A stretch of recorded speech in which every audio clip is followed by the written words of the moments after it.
जय हिंद दोस्तों, मैं नवीन शर्मा आप सभी का स्वागत करता हूं। आशा करता हूं आप सब एकदम अच्छे हैं, एकदम बेहतरीन हैं। एक बार सारे प्यारे साथी बताएंगे आप सब कैसे हैं। उम्मीद करेंगे अच्छे होंगे। और एक बार आप लोग भी बताएं कि आप कैसे हैं, लिखेंगे तो अच्छा लगेगा। चंद्र प्रकाश कुशवाहा, अनिकेत, अविनाश, अंकुर, देवेश, ऋषित कुमार वर्णवाल, अनिकेत, शुभम, मयंक, आरुषि, नीरज, प्रशांत, लविश नागर, पुष्कर तिवारी, सुजीत कुमार, अंशिका, मीनू, राहुल, सगुन, रंजना कुमारी, सारे प्यारे साथियों का स्वागत है। हम लोग पढ़ रहे थे अवार्ड्स को। उम्मीद करूंगा बड़ी कॉमन सी चीजें हैं। नोबेल प्राइज को आपने एक बार और पढ़ा होगा, ठीक है। तो वहां पर जो मैंने बताया कि क्या क्या बड़े कम प्रश्न पूछे जाते हैं, लेकिन जो अगर पूछा जाएगा तो आप गलत नहीं करके आएंगे, ठीक है। तो आज हम शुरू करते हैं। आज हम पढ़ने वाले हैं भारत रत्न। भारत रत्न के बारे में साथी आपको मैं पहले बता दूं, ठीक है, कि भारत रत्न भारत का सबसे बड़ा पुरस्कार है। और क्या क्रम है भारत में पुरस्कारों का? सबसे बड़ा पुरस्कार भारत रत्न। दूसरे नंबर पर कौन सा आता है जरा बताएं। तो आप बोलेंगे दूसरे पर आता है भैया हमारा पद्म विभूषण। इसको दूसरा स्थान प्राप्त है सीनियरिटी में, ठीक है, पद्म विभूषण। और तीसरा पुरस्कार है साथी हमारा आपका, क्या बोलेंगे, पद्म भूषण। पद्म भूषण है आपका। और चौथा पुरस्कार है दोस्त हमारा कौन सा? पद्मश्री। पद्मश्री ये हमारा चौथे स्थान पर आता है ना। 4 अवार्ड हैं हमारे, पांचवा कोई स्थान नहीं है। पहला मैंने बोला भारत रत्न हो गया आपका। भारत रत्न भारत का सर्वोच्च पुरस्कार है। और जिस व्यक्ति को ये प्राप्त हो जाता है तो उसको बोलते भी ऐसे ही हैं कि भारत रत्न प्राप्त पुरस्कर्ता या भारत रत्न सचिन तेंदुलकर। पद्म भूषण हो गया और साथ ही आपका पद्मश्री हो गया, ठीक है। इस भारत रत्न की हम बात करने वाले हैं आज। भारत रत्न भारत का सर्वोच्च नागरिक सम्मान है। किस पत्ते के आकार का है बता देंगे? किस वृक्ष का पत्ता है? तो ये पीपल के पत्ते के आकार का है। किस आकार का है? पीपल के पत्ते के आकार का है। स्थापना 2 जनवरी 1954 को हुई। भारत रत्न देने की शुरुआत 1954 में हुई, यानी पहली बार कब दिए गए? 1954 में। भारत रत्न 26 जनवरी को भारत के राष्ट्रपति देते हैं, लेकिन सिफारिश इसके लिए कौन करता है? भारत के प्राइम मिनिस्टर, अर्थात आपका जो प्रधानमंत्री हैं हमारे देश के, वो सिफारिश करेंगे। देंगे कौन? राष्ट्रपति देंगे। किस डेट को? गणतंत्र दिवस पर 26 जनवरी पर हर वर्ष, ठीक है। आगे आते हैं। भारत रत्न पुरस्कार जनता पार्टी द्वारा 1977 में बंद कर दिया गया था। आप लोगों को पता हो कि जब से देश आजाद हुआ तब से कांग्रेस का शासन था। पहली बार ऐसा हुआ कि जब हमारे देश में इमरजेंसी लगी, इमरजेंसी मतलब आपका राष्ट्रीय आपातकाल लगा, उसके हटने के बाद में देश में कांग्रेस की सरकार बदल गई और देश में पार्टी आई आपका जनता पार्टी। जनता पार्टी ने आपका कांग्रेस की बहुत सारी योजनाओं को बंद किया, जिनमें से एक भारत रत्न भी था। 1970 में इन्होंने बंद कर दिया। लेकिन फिर से कांग्रेस की सरकार आती है 1980 में। उसने क्या कर दिया कि इसको फिर से शुरू कर दिया। तो पूछा जाता है किस राजनीतिक पार्टी ने भारत रत्न को देना बंद कर दिया था? आप बोलेंगे आपातकाल के बाद बनी सरकार जनता पार्टी ने इसको देना बंद कर दिया था, ठीक है। वरीयता क्रम में हमारे देश में साथी जिसको जो अवार्ड मिलता है उसको एक सीनियरिटी दी जाती है, प्रेफरेंस दिया जाता है। भारत में प्रथम नागरिक किसको माना जाता है? प्रेसिडेंट। इस तरह से ये कौन सा है? 7वां है। दूसरे नंबर पर वाइस प्रेसिडेंट को, तीसरे पर प्राइम मिनिस्टर को, चौथे पर जो आपका स्टेट के गवर्नर है, पांचवें पर आपका फॉर्मर कोई फॉर्मर प्रेसिडेंट है, पूर्व राष्ट्रपति जैसे मान के चलिए प्रणब मुखर्जी जी 5वें स्थान पर आएंगे। Chief justice of India, Lok Sabha के अध्यक्ष और राज्यसभा के सभापति, इनको 6ठा स्थान। अब आता है 7वां स्थान किसको है? आपका वाइस प्राइम मिनिस्टर। अगर देश में उप प्रधानमंत्री है, देश में जितने भी कैबिनेट मंत्री हैं, राज्यसभा और लोकसभा के जो अपोजिशन लीडर्स हैं, और आपका जितने भी स्टेट के सीएम हैं, यूटी के सीएम हैं, और उन्हीं के साथ भारत रत्न को भी स्थान मिलता है। तो भारत रत्न साथी आपका प्रेफरेंस में अगर किसी व्यक्ति को भारत रत्न मिल गया है तो वो किसके समकक्ष माना जाता है? तो उसका सम्मान हो जाता है किसी भी प्रदेश के चीफ मिनिस्टर के समकक्ष। लोकसभा और राज्यसभा के जो अपोजिशन लीडर्स हैं उनके, कैबिनेट मंत्री, या साथी आपका कोई आपका वाइस प्राइम मिनिस्टर है, ठीक है। कोई दिक्कत, कोई परेशानी? कौन सा क्रम बोलेंगे? 7वां होगा जी। 1954 में जब इसकी शुरुआत हुई तो ये एक साथ कितने लोगों को, 3 लोगों को दिया गया, और सबसे पहले कौन थे, वो सर्वपल्ली राधाकृष्णन थे। कौन थे? सर्वपल्ली राधाकृष्णन। सी राजगोपालाचारी महात्मा गांधी जी के समधी थे, भारत के साथ ही आपका गवर्नर जनरल भी रहे ये। सीवी रमन, अगर पूछ ले पहले वैज्ञानिक कौन है भारत रत्न पाने वाले, तो सर्वपल्ली राधाकृष्णन ना लिख देना, वो तो भारत के उपराष्ट्रपति थे। ठीक है, अमृता रंजन जी, बहुत ठीक आंसर आपका था। 1955 में अगले वर्ष पंडित जवाहरलाल नेहरू पहले प्रधानमंत्री। तो ये सबसे पहले जो सबसे इंपॉर्टेंट फैक्ट पूछे जाते हैं उनका एक ओवरव्यू आपको दिखा देता हूं, फिर भारत रत्न हम क्रम से जानेंगे कौन कौन से सबसे ज्यादा पूछे जाते हैं, ये मैं आपको बताऊंगा। तो 1954 में सबसे शुरुआत में 3 लोगों को मिला, सर्वपल्ली राधाकृष्णन सबसे पहले हैं, सी राजगोपालाचारी और सीवी रमन। सीवी रमन आप जानते हैं ना, इनको नोबेल प्राइज भी मिला था। क्या आप मुझे बता सकते हैं नोबेल प्राइज इनको किस वर्ष में मिला था? ठीक है, आगे आगे बोलेंगे, कोई दिक्कत कोई परेशानी इस बात में? तो आप बोलेंगे पंडित जवाहरलाल नेहरू पहले प्रधानमंत्री हुए, तो पहले प्रधानमंत्री भारत रत्न पाने वाले नेहरू जी हैं। 1955 में यह प्रावधान आया कि यह पुरस्कार मरणोपरांत, पोस्ट्ह्यूमसली, मरने के बाद भी दिए जाएंगे। ठीक है, 1957 में किसी भी प्रदेश के पहले सीएम कौन से थे जिनको भारत रत्न मिला? गोविंद वल्लभ पंत, जिनको हम जीवी पंत के नाम से जानते हैं। ठीक है, तो ये यूपी के पहले सीएम थे।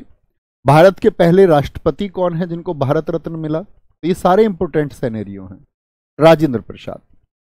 अच्छा मुझे बताएं, क्वेश्चन बनता है कि राजेंद्र प्रसाद जी को जो भारत रत्न मिला उनका पद 1947 से 62 तक है, तो पद पर रहते हुए मिला या जब उनका राष्ट्रपति का कार्यकाल खत्म हो गया तब मिला? बहुत सारे साथियों ने लिखा सीवी रमन जी को नोबेल पुरस्कार 1930 में मिला, फिजिक्स में मिला ये भी लिखा, लेकिन कई साथी हमारे 1913, रविन्द्रनाथ टैगोर जी को जो मिला उसको बता रहे हैं, कुछ साथी हमारे 1998 बता रहे हैं जो कि अर्थशास्त्र के लिए मिला था साथी अमर्त्य सेन को। गलती नहीं करनी, अगर सारे बच्चे ठीक आंसर दे रहे हैं तो आप 1-2 दोस्त क्यों गलत उत्तर देते हैं? गलत बात है। तो पद पर रहते हुए नहीं मिला है, बाद में मिला है। ठीक है, लाल बहादुर शास्त्री जी सबसे पहले मरणोपरांत किसको मिला? मरने के बाद में। आप लोगों को पता होगा लाल बहादुर शास्त्री जी साथी आपका 1966 में ताशकंद समझौते के दौरान उनकी मौत हो गई थी। उनकी मौत एक रहस्य है, आज तक भी नहीं पता चला। उनके नौकर की भी, जो उनके मुख्य गवाह थे, उनकी भी रहस्यमयी कारणों से मौत हुई। ताशकंद समझौता जो कि भारत पाकिस्तान युद्ध 1965 के बाद में उज्बेकिस्तान में हो रहा था, कहा जाता है कि इनको शायद कोई पॉइजन दिया गया। इसके सिर्फ आपका अनुमान लगाए जाते हैं, क्योंकि 1965 के युद्ध में साथी ये हुआ था कि भारत पाकिस्तान के वॉर में ये ऐसे प्रधानमंत्री थे जिन्होंने हमको ग्रीन रिवॉल्यूशन की उपज दी। ऑपरेशन फ्लड जो इनके बाद में शुरू हुआ 1970 में, लेकिन वर्गीज कुरियन इन्हीं के शिष्य थे, इन्हीं के कदम पे वो चले। 1965 में इन्होंने भारतीय सेना को एक आदेश दे दिया था कि मुझको भारत का तिरंगा लाहौर पर चाहिए, और लाहौर के हेडक्वार्टर पर साथी सेंट्रल में भारत की सेनाएं 1965 के युद्ध में पहुंच गई थी। और POK तो छोड़िए, पाक ऑक्यूपाइड कश्मीर तो छोड़िए, लाहौर तक को हमने अपने कब्जे में ले लिया था। लेकिन इंटरनेशनल प्रेशर के चलते हुए, भारत की आंतरिक राजनीति, विदेश की आपके संबंधों के चलते हुए, विदेश नीति के चलते हुए वापस लौटना पड़ा। और कहते वही दर्द लाल बहादुर शास्त्री जी नहीं झेल पाए। और फिर किस वजह से, क्या कारण रहे, क्या इंटरनेशनल प्रेशर रहा, क्या उस समय की घटनाएं रही कि उनको जान से हाथ धोना पड़ा। तो ये पहले मरणोपरांत व्यक्ति थे जिनको, आपका प्रधानमंत्री तो थे ही, सबको पता होना चाहिए। कुल 15 को साथी आपका मरणोपरांत मिला है। ठीक है, जिसमें इंदिरा गांधी जी पहली महिला, मरणोपरांत नहीं है ये तो मरणोपरांत की बात आई तो इसलिए लिख रहे हैं। 1971 में साथी इंदिरा गांधी जी पहली महिला बनी, पहली महिला। ठीक है, मदर टेरेसा ये साथी दूसरी महिला बनी। पहले विदेशी खान अब्दुल गफ्फार खान हैं। आप मुझे बताएंगे खान अब्दुल गफ्फार खान का संबंध किस देश से था? अगर हम इनको विदेशी कह रहे हैं तो किसी और देश के होंगे। तो जब देश का विभाजन हो रहा था तो आपने साथी हमेशा देखा होगा कि कुछ व्यक्ति ऐसे थे जो कभी पाकिस्तान का हिस्सा होना ही नहीं चाहते थे। और जब इनको ये पता चला कि मुझे तो भारतवर्ष में रहना था, लेकिन पता चला हमारा वाला जो हिस्सा है वो आपका पाकिस्तान में चला गया है, तो इन्होंने बड़ा अच्छा एक स्टेटमेंट दिया था। इन्होंने कहा था कि तुमने हमको भूखे गीदड़ों के इलाके में फेंक दिया है। भारत सरकार से इन्होंने उस समय गुजारिश की थी।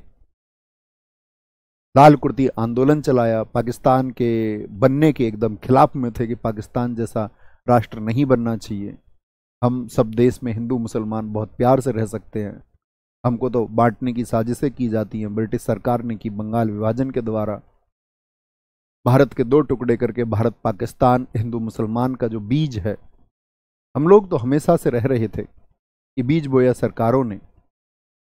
बहुत गुहारें इन्होंने की, बहुत गुजारिशें की कि हम तो एक साथ रह सकते हैं, लेकिन इनको पाकिस्तान, इनका जो हिस्सा था वो पाकिस्तान के हिस्से में चला गया। तो रेड कुर्ती मूवमेंट आप इतिहास में पढ़ेंगे, लाल कुर्ती आंदोलन, जिन्हीं को साथ ही हम सीमांत गांधी के नाम से भी जानते हैं, फ्रंटियर गांधी के नाम से भी जिनको हम जानते हैं, वही हैं कौन? आपके खान अब्दुल गफ्फार खान। क्या बोलते हैं इनको? फ्रंटियर गांधी। फ्रंटियर गांधी इन्हीं को कहा जाता है, सीमांत गांधी इन्हीं को कहा जाता है, सीमांत गांधी इन्हीं को कहा जाता है। 1990 में बाबा साहेब भीमराव अंबेडकर जी को और उनके साथ में नेल्सन मंडेला जो अफ्रीका से थे। नेल्सन मंडेला हमको अपने जीवन में बहुत कुछ सिखाते हैं साथी। रंग भेद की नीति के खिलाफ इन्होंने भी लड़ाई लड़ी अफ्रीका में, 24 वर्षों तक जेल में गुजारे हैं। आप समझ सकते हैं 24 वर्ष कितने होते हैं, क्या आस रह जाएगी। लेकिन कहते हैं संघर्ष एक दिन उजाला पैदा करता है, और नेल्सन मंडेला ने वो दिखाया। वो उसी अफ्रीका के फिर राष्ट्रपति बने, इतने लंबे संघर्ष, इतने लंबे समय तक जेल में गुजारने के बाद में। तो वो प्रतीक हैं स्ट्रगल का, संघर्ष का, कि आप कुछ करना चाहते हैं तो आप कर सकते हैं, आपकी आश नहीं टूटनी चाहिए। बाबा साहब भीमराव अंबेडकर बहुत पूछे जाते हैं, बहुत इंपॉर्टेंट, मार्क करना किस वर्ष में उनको मिला। राजीव गांधी जी, सरदार वल्लभ भाई पटेल 1991 इंपॉर्टेंट है। एपीजे अब्दुल कलाम 1997 बहुत पूछे जाते हैं कि किस वर्ष में उनको मिला।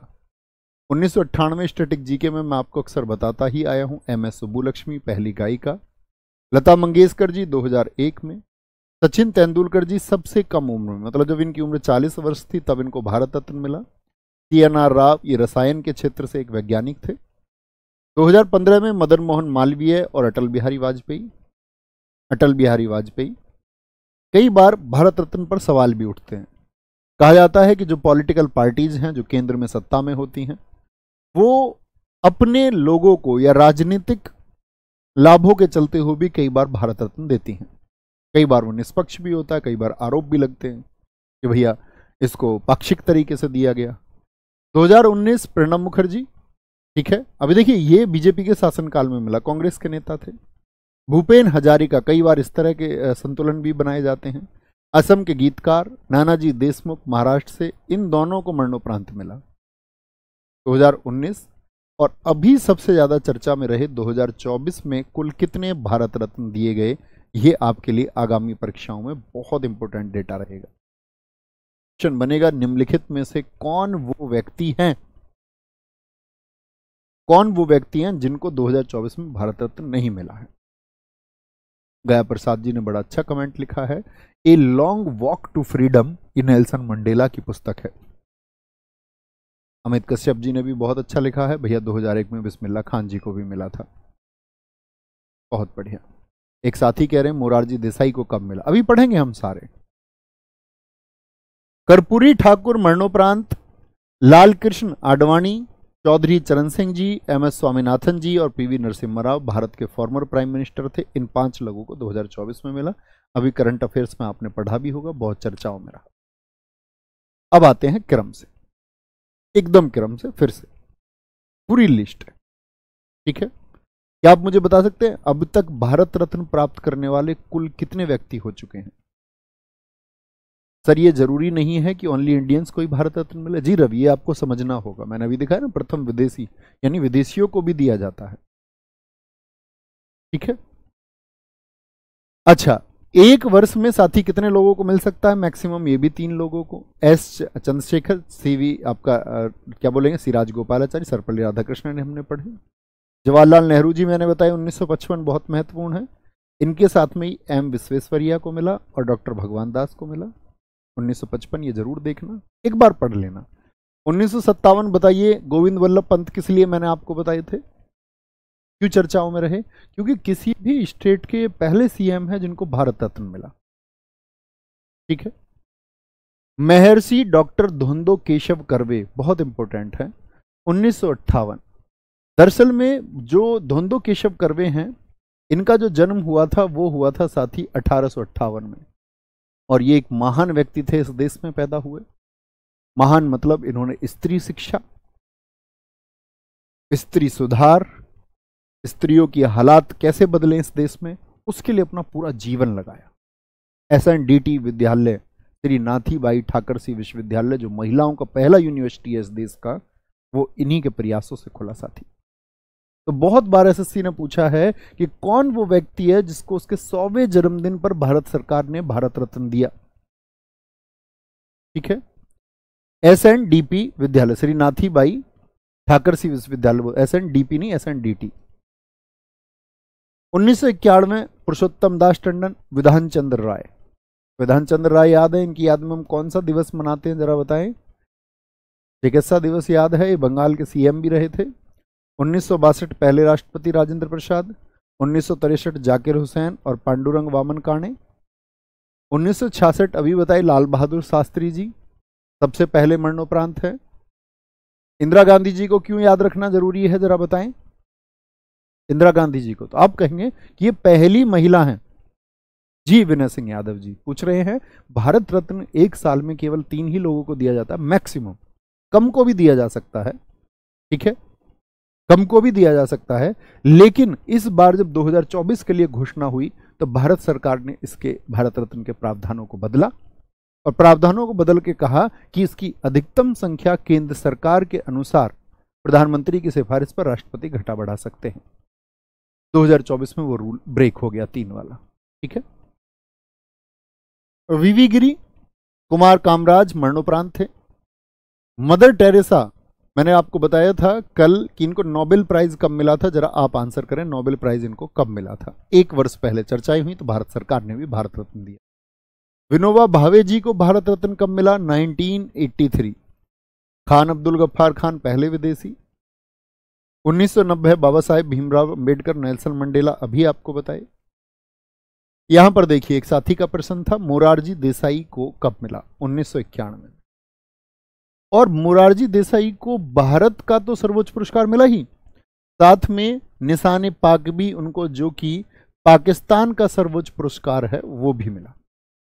तो ऐसे कौन व्यक्ति हैं जो भारत के सर्वोच्च पुरस्कार प्राप्त करने के साथ साथ पाकिस्तान का सर्वोच्च पुरस्कार भी प्राप्त कर चुके हैं? तो क्या बोलेंगे? मोरारजी देसाई हैं। ठीक है, बहुत बढ़िया जी। सचिन मौर्य जी, बहुत अच्छा उत्तर आपने दिया। सर कोई फील्ड निर्धारित होती है क्या भारत रत्न के लिए? नहीं साथी, भारत में रहने वाला या विदेशी व्यक्ति जो भारत के संबंध में कुछ बेहतरीन काम करता है तो उनको भारत रत्न दिया जाता है।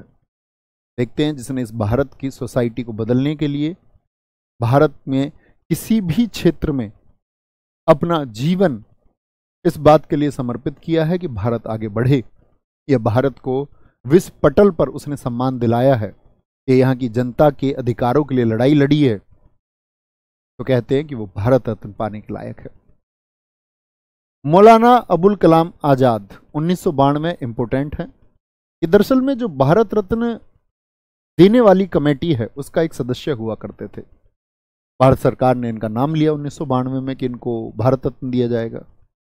ऐसे व्यक्ति निकले कि भारत रत्न, भारत का सर्वोच्च सम्मान ही लेने से इनकार कर दिया। उन्होंने कहा कि मैं ये एक्सेप्ट नहीं कर सकता क्योंकि मैं इस कमेटी का सदस्य रहा हूं, हो सकता है कि भविष्य में मुझ पर यह प्रश्न चिन्ह लगे कि मैंने जानबूझकर अपने नाम की सिफारिश खुद कर दी। बहुत मनाया सरकार ने, लेकिन नहीं माने, बोले एक्सेप्ट नहीं करूंगा। तो जब वो नहीं रहे जीवित, तब भारत सरकार ने उनको यह पुरस्कार मरणोपरांत दिया 1992 में, 1992। पूछा जाता है कौन वो व्यक्ति है जिन्होंने भारत रत्न लेने से इनकार कर दिया? अब यहां पर लोगों के मन में एक डाउट आता है कि भैया सुभाष चंद्र बोस भी तो थे ऐसे ही, कहते उन्होंने भी इंकार कर दिया। उन्होंने इंकार नहीं किया। सुभाष चंद्र बोस जी पर तो एम्बिगुअस कंडीशन बन गई, ऐसी स्थिति बन गई कि अगर भारत रत्न दिया जा सकता है तो उसकी सिर्फ दो कैटेगरी हो सकती है, या तो जीवित व्यक्ति को मिलेगा या मरणोपरांत को। तो जब सुभाष चंद्र बोस जी के नाम की घोषणा हुई तो उनको या तो जीवित में देते। अब 1945 में बोला जाता है कि भाई उनका जो आपका जून 1945 था, ताइको हवाई अड्डे के बाद में उनका कोई नामो निशान नहीं मिला। लोग बस प्रश्न बनाते रहे कि गुमनामी बाबा वही हैं। कोई व्यक्ति कहता कि उनकी मुलाकात रशिया में उनसे हुई। बीबीसी के कुछ रिपोर्टर्स ने लिखा, आईएनए के कुछ रिपोर्टर्स ने लिखा कि उनकी मुलाकात सुभाष चंद्र बोस जी से हुई थी, वो द्वितीय विश्व युद्ध के बाद में जीवित थे। लेकिन श्योर कैसे करें? जीवित हैं तो प्रस्तुत होंगे, और मरणोपरांत तब तक कह नहीं सकते जब तक कि कोई साक्ष्य ना हो उनकी मृत्यु का। उस बात पर वहां संदेह था कि जीवित दें कि मरणोपरांत, इसीलिए उसको कैंसिल ही किया गया। ठीक है। जेआरडी टाटा, सत्यजीत रे बहुत पूछे जाते हैं। सत्यजीत रे कौन है ये भी पूछता है स्टैटिक जीके में। ये एक बंगाली फिल्म निर्देशक थे, बंगाली फिल्म निर्देशक थे।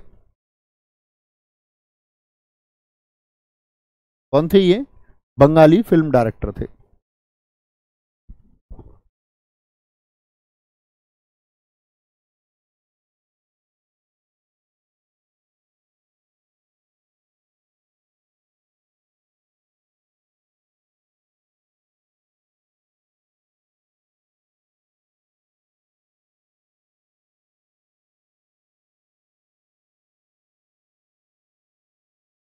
कोई दिक्कत? एपीजे अब्दुल कलाम जी, अरुणा आसफ अली। यहां से क्वेश्चन बनेगा, पहली महिला मरणोपरांत कौन थी? पोस्टह्यूमसली फर्स्ट वुमेन, पहली महिला मरणोपरांत जिनको मिला, पहली महिला मरणोपरांत तो कौन है? अरुणा आसफ अली हैं। मरणोपरांत समझ गए ना, मरण धन उपरांत, मरने के बाद में। गुलजारी लाल नंदा 1997, एम एस सुब्बुलक्ष्मी 1999, पंडित रविशंकर जी, ये मैं आपको बता ही चुका था जब हम साथी कलाकारों को पढ़ रहे थे। अमर्त्य सेन, ये भी इंपॉर्टेंट है। अब यहां पर बच्चा क्या करता है, अमर्त्य सेन जी के नाम से 1998 को याद रखता है।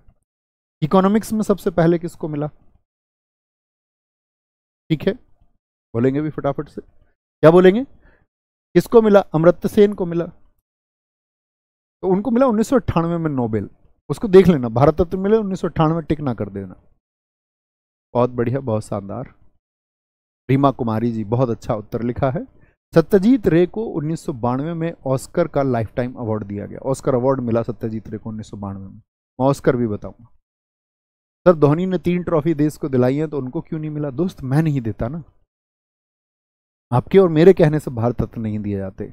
मैंने भी बताया ना, पाक्षिक तरीके से, निष्पक्ष तरीके से दिए जाते। हो सकता है आगे आने वाली सरकारें महेंद्र सिंह धोनी जी के बारे में विचार करें और उनको दें भारत रत्न। ठीक है। गोपीनाथ बारदोली मरणोपरांत उस्ताद बिस्मिल्लाह खान 2001 में लता मंगेशकर, ये दोनों हम बात कर चुके हैं इनके बारे में। 2008 भीमसेन जोशी, और ये अभी रिसेंट के सारे में हमने बात की थी इन सबकी। ये सब आपको पता होना चाहिए कि किन को भारत रत्न मिला, और इन व्यक्तियों के बारे में आपका पर्सनल ड्यूटी बनता है। जैसे 2024 में ये लोगों को भारत रत्न मिला, तो इन लोगों के बारे में आप लोगों को पर्सनल अध्ययन करना चाहिए। कर्पूरी ठाकुर जी, उनके बारे में विकिपीडिया में जाके जांच करो कि कर्पूरी ठाकुर कहाँ जन्मे थे, क्या काम करते थे। लाल कृष्ण आडवाणी कहाँ जन्मे थे, क्या काम उनका था। चौधरी चरण सिंह जी ने क्या कार्य किया है। एम एस स्वामीनाथन जी के कार्य क्या रहे हैं। पीवी नरसिम्हा राव जी के कार्य क्या रहे हैं। भी ऐसे ही थोड़ी एक आम व्यक्ति को भारत रत्न दिया गया होगा, कुछ तो कार्य रहे होंगे। तो ये एक स्टूडेंट का उत्तरदायित्व बनता है कि उनके बारे में पढ़े एक बार। ठीक है, कोई दिक्कत, कोई परेशानी? आगे आते हैं। फिर आते हैं पद्म पुरस्कार। इनसे कभी क्वेश्चन बनते नहीं है। विविध जो मैंने आपको लिखवाया उसमें मैं एक टॉपिक कराऊंगा कि 2021, 22, 23 और 24 में कौन कौन व्यक्ति रहे हैं। जैसे आप कई बार प्रीवियस ईयर के क्वेश्चन लगाते होंगे तो आप देखते होंगे किसी एक नृत्य का नाम दे देता है स्टेट का कि इसके लिए पद्मश्री किसको मिला। देखे ऐसे क्वेश्चन कभी या नहीं? या कभी कभी ये पूछ लेता है कि कौन है जिनको पद्म भूषण मिला, बहुत चर्चित नाम दे करके। उस तरह के क्वेश्चन हम विविध में पढ़ेंगे। यहां बस बेसिक जानकारी ले लीजिए, यहां से क्वेश्चन नहीं बनेगा। पद्म पुरस्कारों में सर्वोच्चता में दूसरा क्या है?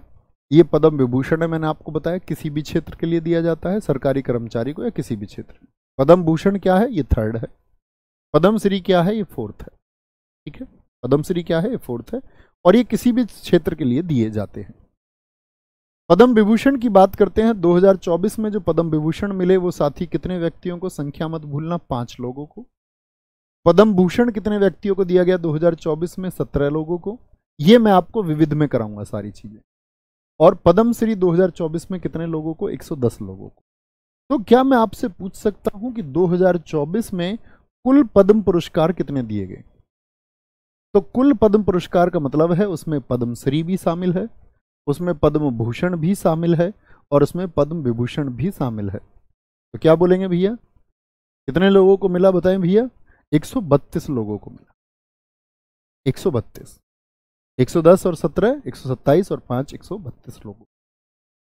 ठीक है, तो ये जब हम विविध को पढ़ रहे होंगे तो इसमें जो 17 व्यक्तियों में कौन, ऐसा तो नहीं है, अब किन को पढ़ेंगे हम विविध में, ये भी बता दूं। ऐसा नहीं कि 110 याद करने हैं, इनमें जो आपका साथी किसी आर्ट एंड कल्चर के फील्ड से जुड़ा होगा वो एसएससी के एग्जाम्स के लिए बहुत इंपॉर्टेंट है।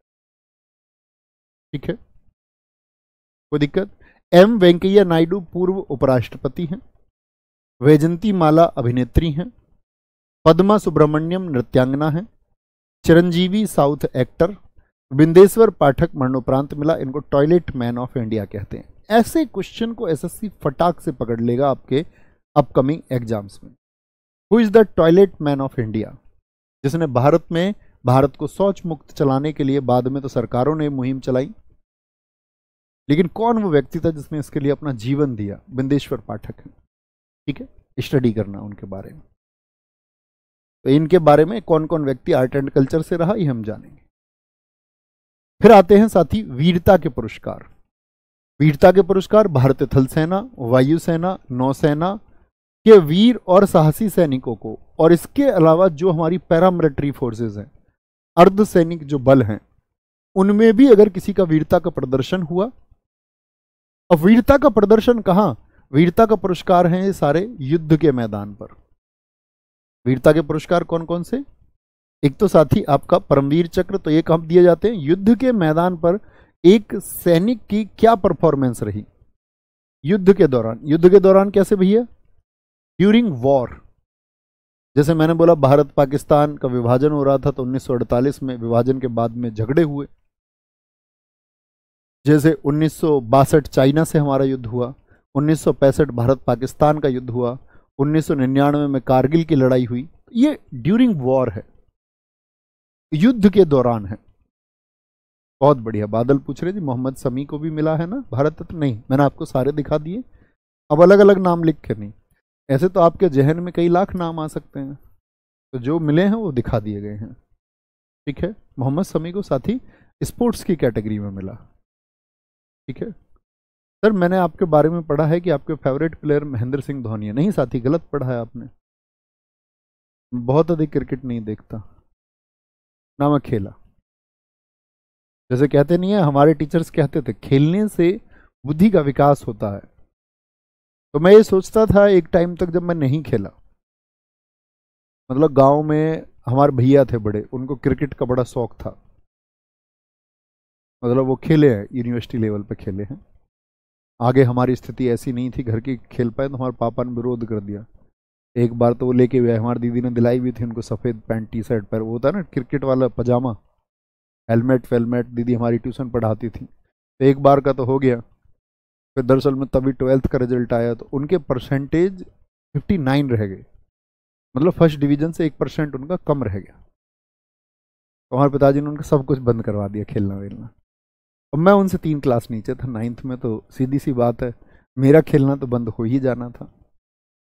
मतलब हमारे पिताजी ने हम पे सरसरी निगाह रख के हमको पढ़ाया है, क्योंकि वो खुद भी पोस्ट ग्रेजुएट रहे। तो सरसरी निगाह मतलब स्टूल पे बैठ के ही पढ़ना है, क्योंकि लाइट जैसी चीज़ थी नहीं, बैटरी से लाइट जलती थी पहले, तो हम तो लालटेन में पढ़े हैं, क्योंकि पापा हमारे किसान थे। तो हम ऐसे पढ़ाते थे, वो हमें स्टूल पे बैठ के, रजाई नहीं ले सकते सर्दियों में, गेट खोल के आधा तब पढ़ोगे, वो नीचे से चक्कर लगाते थे बार बार। अगर कोई सोएगा, हम 5 भाई बहन में से, तो एक सपील थी, मतलब जिसके नीचे सीधे एक मंजिल नीचे थी, तो उस पर स्टूल रख के पढ़ाते थे कि अब तो झपकी लगेगी नहीं, सोओगे नहीं। हमारे ज्योमेट्री बॉक्स चेक करने, कुछ खोया हुआ तो नहीं है, ड्रेस पर कुछ निशान तो नहीं है, पीछे से रफ्कारिया का पेज फाड़ा हुआ तो नहीं है, किताबें परफेक्ट है या नहीं है, अखबार चढ़े हुए चाहिए, कच्ची पेंसिल से ही निशान चाहिए, पक्की पेंसिल से निशान, मतलब बहुत सारे नियम थे, हद से ज़्यादा। तो भैया मैं खेला नहीं हूँ ज़्यादा, तो मैं एक टाइम पे सोचता था कि कहीं ऐसा तो ना हो कि हमको खेलने नहीं दिया जाता और हमारी बुद्धि का विकास ना हो।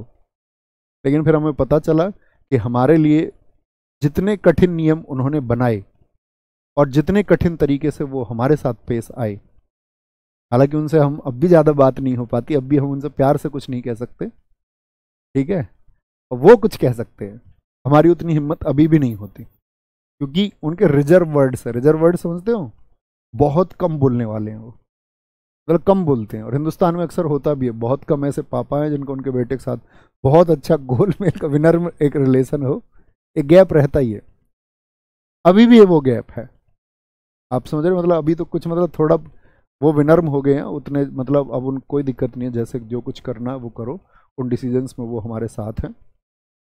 लेकिन अभी भी मतलब ऐसे बैठ के हंसी मजाक वाली चर्चा जैसे हम मम्मी के साथ कर सकते, वो नहीं कर सकते।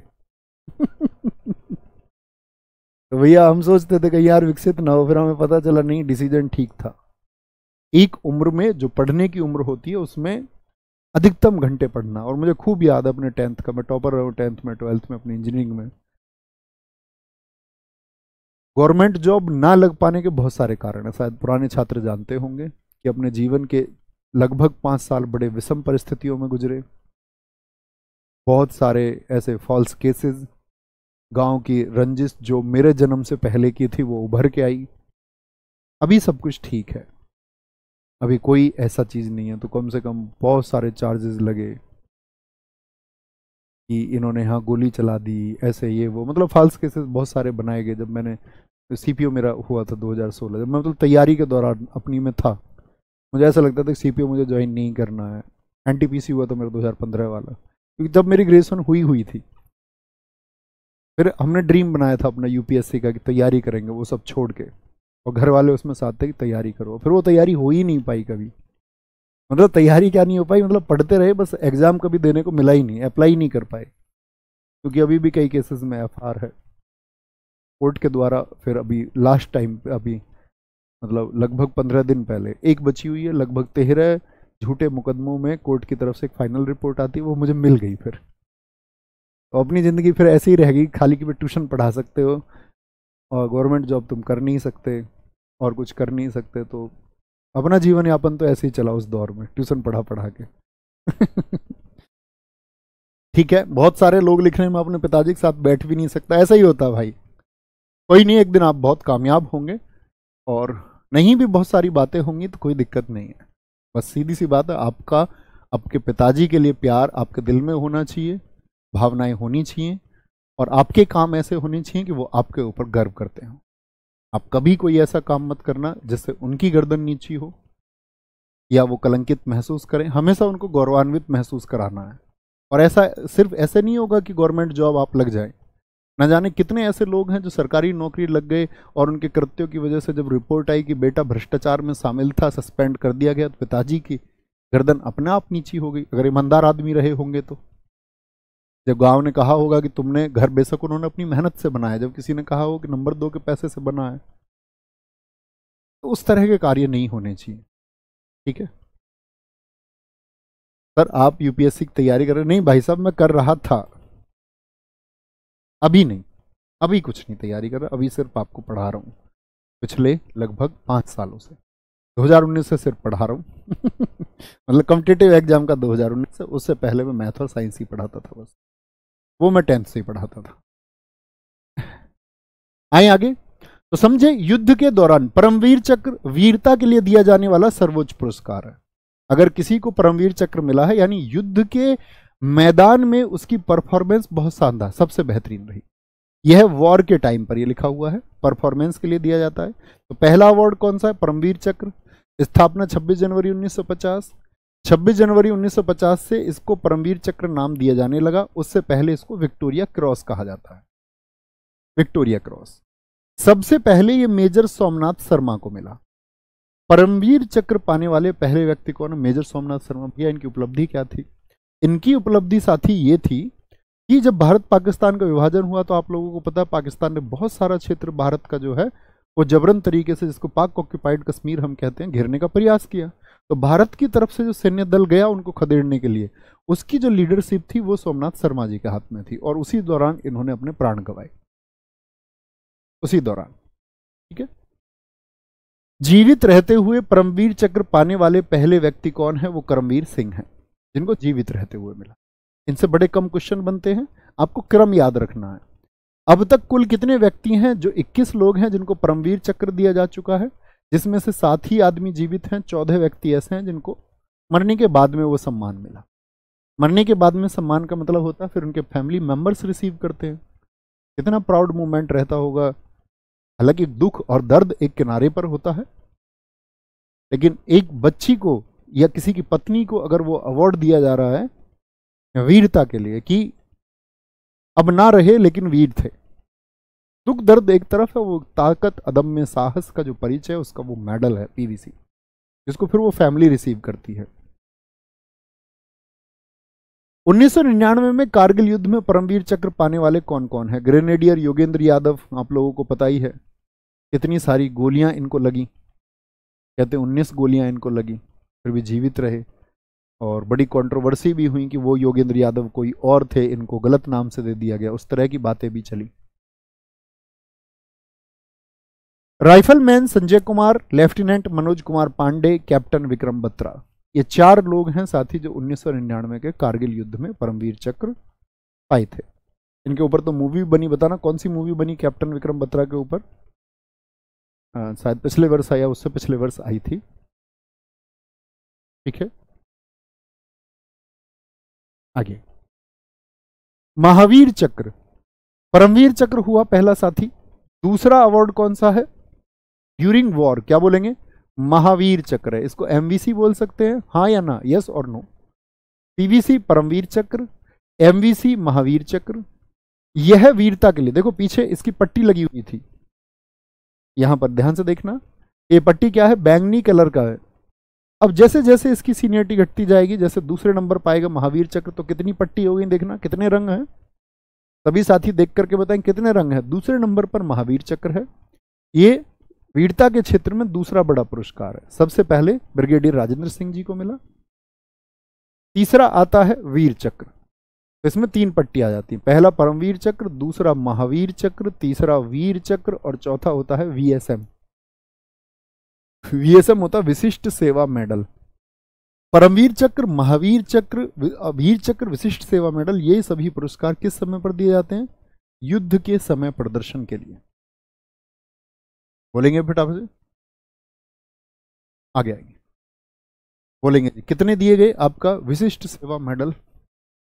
सर मुझे पता है आप लोग झूठ बोलते हैं हम लोगों से। जी रिया, आप ठीक कह रही हैं, मेरा वो काम नहीं है कि मैं जस्टिफाई करूं कि मैं झूठ बोलता हूं, सही बोलता हूं, या आपकी बात पर नाराजगी में जाहिर करूं, वो आपका अपना मुद्दा है। मैंने आज सुबह ही अपनी इंस्टाग्राम की स्टोरी पर अपने कुछ शब्द लिखे जो मैंने सीखा। मैंने कहा आप उन लोगों से अपेक्षाएं करते हैं जीवन में कि वो आपके बारे में कुछ अच्छा सोचेंगे जो अश्लील और नाकारा हरकतों को देखकर लोगों को फॉलो करते हैं। आपने देखा नाकारा हरकतें करने वाले लोगों के मिलियंस में फॉलोवर्स हैं। सामाजिक कार्य करने वाले व्यक्ति अगर वीडियो भी बना दे तो लोग उनसे क्या बोलते हैं? जी दिखावे के लिए वीडियो बना, एटलीस्ट अच्छा काम कर रहा है, वीडियो बना दी तो शाबाशी की बात, उसको देख करके लोग इन्फ्लुएंस होंगे। आप प्यार दो उन वीडियोस को, तो सारे के सारे लोग सोशल सर्विस करने पे आ जाएंगे। जितने लोग अश्लील हरकतें, नाकारा हरकतें कर रहे हैं, उनके अकाउंट्स को रिपोर्ट करें। अगर पूरे भारत का युवा नॉट इंटरेस्टेड डाल दे, सबको इंस्टाग्राम देखे, फेसबुक देखे, कहीं भी देखे, not interested, report this account, किसी की हिम्मत नहीं हो सकती इस देश में कि वो नाकारा हरकतें करे। तो रिया बहन, मेरी कोई उम्मीद नहीं है किसी से, कि आप मेरे बारे में अच्छा सोचे, मैं झूठ बोलता हूं सच बोलता हूं, मेरी किसी से कोई उम्मीद नहीं है। फिर उसकी अगली लाइन मैंने लिखी कि आप इस दुनिया के चक्कर में ना पड़े कि दुनिया आपके बारे में क्या सोचेगी, आप बस अच्छे काम करते जाएं और आगे बढ़ते जाएं। क्योंकि हम जिस परिवेश में पढ़ते हैं पलते हैं उसका प्रभाव हम पर रहता है। हमारी नकारात्मक या सकारात्मक सोच का प्रभाव ये होता है कि हमने कितने विश्लेषण किए हैं, हमारे निजी अनुभव क्या रहे हैं, हमारे आसपास का परिवेश क्या है। ठीक है, तो आप बताएं मुझे, इस देश के यूथ अगर चाहे, इस देश में जितना युवा वर्ग है, कभी बात की किसी ने इस बारे में? सब इन्फ्लुएंसर्स को बुला करके आपका अवार्ड्स देते हैं, अभी दिए बीजेपी गवर्नमेंट ने, कांग्रेस ने एक बार ऐसे ही समिट किया था। कभी इस देश में जो लीडरशिप में लोग हैं उन्होंने गुहार की कि हमारा देश किस दिशा में जा रहा है और उसको उस दिशा में जाने से रोकने के लिए हमको क्या स्टेप्स उठाने पड़ेंगे? अगर इस देश के प्रधानमंत्री आह्वान करें, क्यों नहीं करते आह्वान? उनको पता है कि लोगों की जो सोच और समझ है उसमें गंदगी भर चुकी है, वो किसी के कहने मात्र से नहीं बदलेंगे, इसलिए कोई कहता भी नहीं। तो बताइए भैया क्रम क्या रहा युद्ध के मैदान का? तो क्या बोलेंगे भैया, परमवीर चक्र रहा आपका, फिर महावीर चक्र मिलता है, फिर वीर चक्र और फिर वीएसएम विशिष्ट सेवा मेडल मिलता है। ठीक है, कुछ लोग साथी नाम लिख रहे हैं, कुछ साथी नाम लिख रहे हैं कि भैया एग्जाम्पल ये है, एग्जाम्पल वो। एग्जाम्पल में हजारों लोग आएंगे दोस्त। ठीक है सर, कल आप ध्रुव के बारे में बोल रहे थे, उसकी बात गलत कहाँ है वो बताइए। मैंने कहीं पर आपसे कहा कि ध्रुव राठी ने गलत बोला? यार तुम मूर्ख रहोगे क्या भाई? तुमको तो घर वाले 4 रोटी भी देते हैं तो वो भी तुम्हारी बंद होनी चाहिए, 1 रोटी मिलनी चाहिए तुमको बस। मैंने कहा किसी और के कहने से कौन सही कहता कौन गलत, अपना चुनाव नहीं बनाना है। आपके डिसीजंस में ये कहता हूं कि आप पढ़े लिखे हैं, आप एडल्ट हैं, आप वयस्क हैं, आपके पास इंटरनेट का उतना ही साधन है, आपके पास सारे विकल्प हैं जो किसी और व्यक्ति के पास में। हो सकता है आपके पास धन की कमी हो, लेकिन ज्ञान के लिए धन की जरूरत नहीं है। मैं सिर्फ ये कह रहा था आपसे कल कि आपको अपने विश्लेषण साथी करने होंगे। सही ध्रुव राठी भी कह सकता है, ध्रुव राठी गलत भी कह सकता है, नरेंद्र मोदी सही कह सकते हैं, गलत कह सकते हैं, राहुल गांधी सही कह सकते हैं, गलत कह सकते हैं। एक व्यक्ति सही गलत हो सकता। मेरा कहना था कि ऑब्जर्वेशंस जो भी आप ऑब्जर्व करें वो आपकी होनी चाहिए।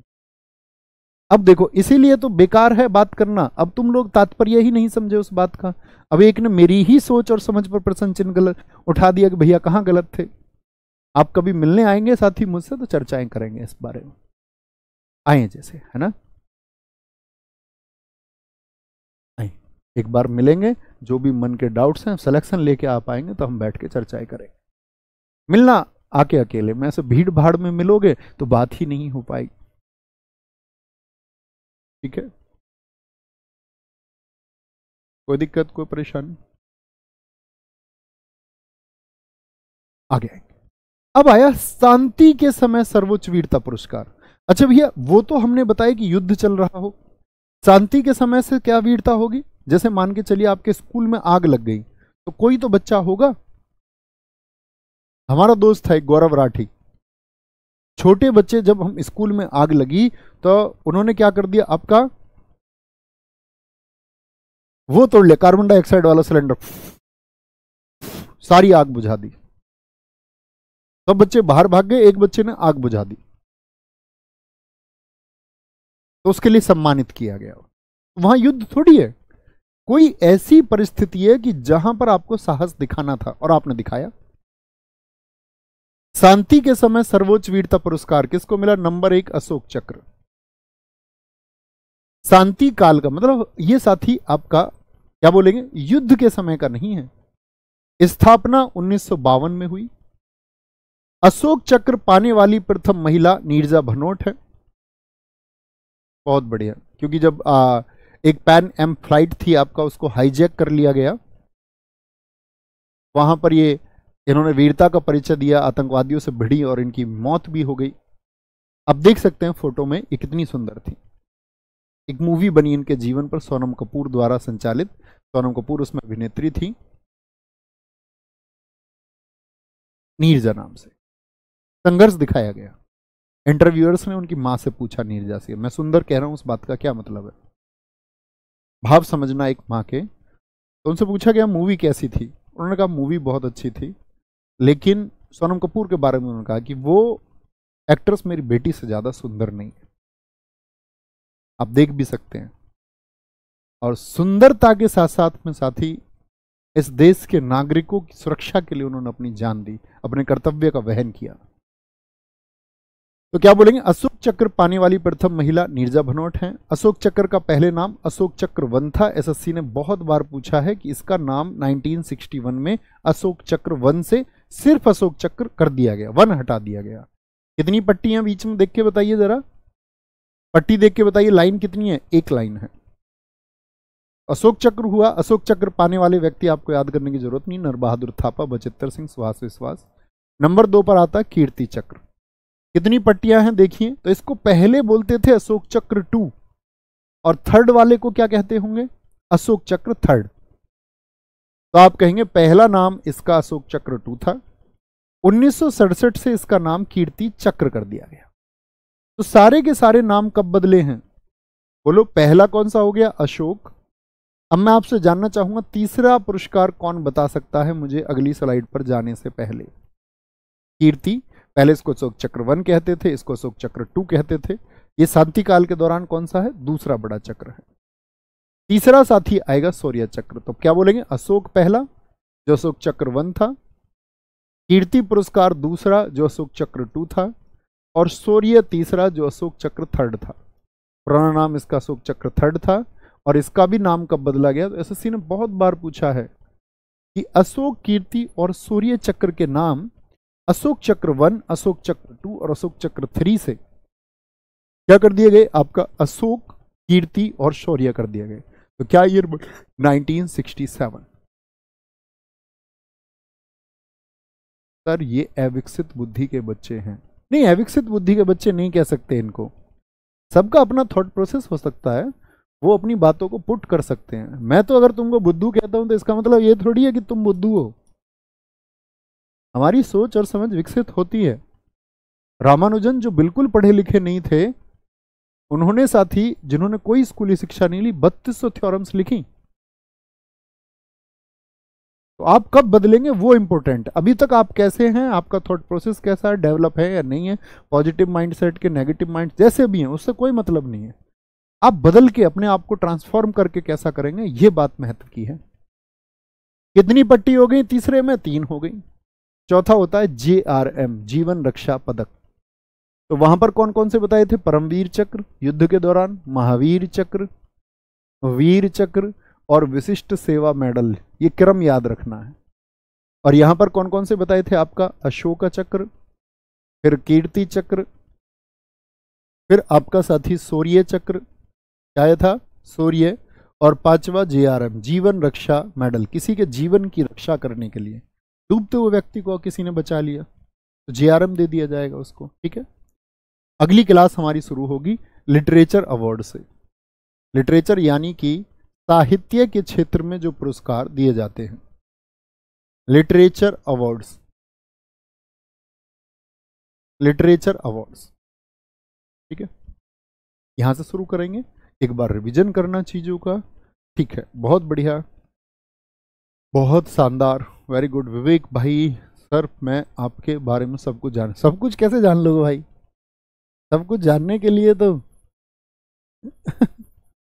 ऐसा ना हो जाए सब कुछ जानने के चक्कर में जो रिपोर्टर्स नहीं पहुंच जाते गांव में।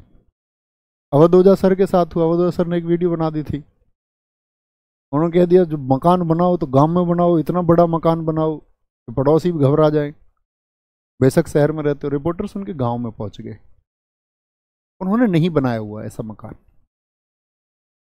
वो क्षतिग्रस्त अवस्था में लगभग था। तो उनके परिवारजनों ने भी उनकी बहुत बुराई की। उसके बाद में उन्होंने फिर से वीडियो बनाया, उन्होंने कहा मेरे परिवारजनों ने मेरे लिए क्या किया है, मैं तो फिर भी उनको सम्मान देता हूँ। तो किसी के बारे में जानने के बारे में कि उसके बारे में जानना है या किसी के बारे में क्या कहना है, उससे तुम्हें मतलब नहीं होना चाहिए। आप ये देखो कौन व्यक्ति कहीं पर सही बोल रहे हैं, आपके एक्सेप्टेंस की चीज़ है, एक्सेप्ट कर लीजिए। आपको लगता है व्यर्थ की बात है, उसको छोड़ दीजिए, टिप्पणी का मतलब ही नहीं बनता। कोई सर आकर के, इस देश के बड़े सर हैं, वो ये कह रहे हैं आके बच्चों से कि अगर आप आंख उठाएंगे तो आपकी तरफ कोई आप आंख उठाए तो आप उनका खानदान उजाड़ दें। गलत चीज़ है, स्टूडेंट्स को सिखाने की चीज़ें नहीं है। स्टूडेंट्स को तो विवेकी बनाना है। एक गुरु और शिष्य का नाता यही होता है कि गुरु उसका पथ प्रदर्शक है। गुरु का ये लालच बिल्कुल नहीं होना चाहिए कि वो ऐसे डायलॉग से ऐसे संवाद करें जिससे वो पॉपुलर हो जाए हर वर्ग में, मतलब ही नहीं बनता। आपकी वजह से अगर 10 लोगों का जीवन भी संवरता हो, 10 छात्रों का, तो बड़ी बात है। 100 का संवरे तो अच्छी बात है, 1000 का, लाख का संवरे तो बड़ी महान बात हो जाएगी। लेकिन 1 लाख लोग तुम्हारी इस बात को प्रसारित करें कि तुम्हारे गलत स्टेटमेंट्स हैं, तो ये तो फिर प्रश्नवाचक चिन्ह है। ये तय आपको करना है कि इन्फ्लुएंस किन से होते हैं आप। गलत चीज पर मैं ये नहीं कह रहा कि किसी का विरोध करें, टिप्पणी ही ना करें, लेकिन कोई सही है तो उसको अप्रिशिएट जरूर करें कि हाँ ये सही गुरु मार्ग पर है। क्योंकि गुरु का कार्य बच्चे को सबसे पहले, किसी विषय से पहले, उसको जीवन में धैर्यवान बनाना, उसको सही मार्ग पर ले जाना, ये परम कर्तव्य, पहला रास्ता है। ठीक है, तो गुरुजी लोगों को, बच्चों को डाकू नहीं बनाना है, उनको अच्छे इंसान बनाना है। गुरुजी पहुंच गए हैं बच्चों को डाकू बनाने के, क्योंकि अब मैंने वही बात बताई ना कि लोग पसंद कर रहे हैं इस बात को, इसीलिए व्यक्तित्व कहेगा। पहले ही दिन पे इस देश का यूथ नॉट इंटरेस्टेड कर दे, रिपोर्ट कर दे और बोले हमें तो इस तरह का कंटेंट पसंद ही नहीं है। सोशल साइट खुद ही तुमको, उसका एल्गोरिदम होता है, वो ऐसा कंटेंट आपको दिखाएगी नहीं। अब आपको किसी चीज को आप शेयर करेंगे तो आपको तो बार बार ऐसा कंटेंट दिखेगा ना, तो एल्गोरिदम है उसका। आपको जीवन में क्या दिखता है, आपके आसपास की चीजें क्या है, वो आप डिजाइन करते हैं। आप में से कितने स्टूडेंट है जो अगर यूट्यूब खोलें तो योग की वीडियोस आती हो? नहीं आती होंगी, क्योंकि आपने उस तरह के लोगों को फॉलो ही नहीं किया होगा। किया भी होगा तो आप में से शायद 5% लोग होंगे। सही चीज बताने वाले लोगों की वीडियोस आएंगी क्या? नहीं आएंगी। आपको लगता है आपकी प्लेलिस्ट में उपनिषदों का पाठ आ रहा होगा किसी की में? नहीं। या आपकी साथी जो लोग मान के चलो इस्लाम के छात्र हैं, उनके अगर वो कुरान को पढ़ रहे होंगे, उसकी जो सही लर्निंग्स है उनका आ रहा होगा, आ रही है तुम्हारे में वीडियोस निरंतर, और तुम देखे जा रहे हो और खुद अपनी जो शक्ति है उसका तो दमन आप कर ही रहे हैं, आगे आने वाली पीढ़ी का भी कर रहे हैं। बड़े बुजुर्गों के फोन में देखोगे कुछ नहीं आएगा, वो जानते ही नहीं कौन यूट्यूब पर स्टार्ट है, भजन की वीडियोज आती है तो वो आप चुनोगे आप किन को सुनना चाहते हैं और कौन सही राह आपको दिखाता है। तो ख्याल रखिए अपना बहुत सारा। बाय बाय, टेक केयर, जय हिंद, जय भारत, थैंक यू, नमस्ते।